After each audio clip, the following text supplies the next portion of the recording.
แสดงชุดต่อไปก็จะเป็นของพี่น้องห้วยข้อหมูนะครับอำเภอแม่อายนะครับ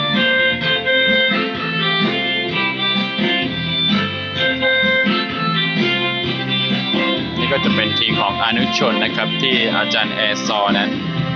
พามาในการที่จะมาประกาศข่าวประเสริฐและมาเป็นคำพยานให้กับที่จะหมู่บ้านจักกุยนะครับ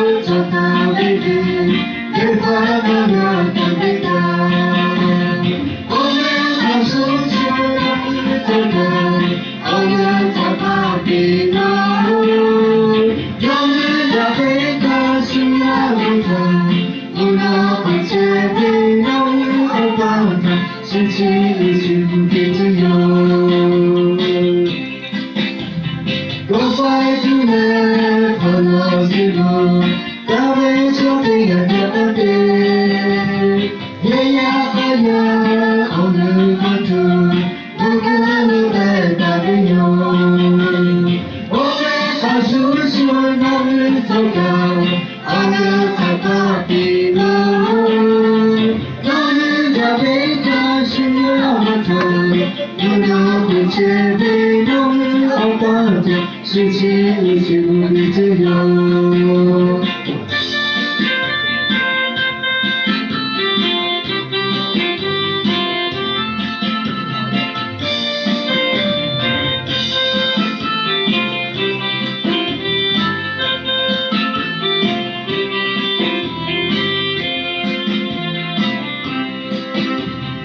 我怀着美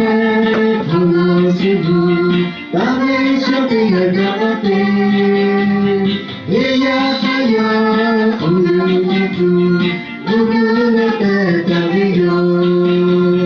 我们把诉说让日走高，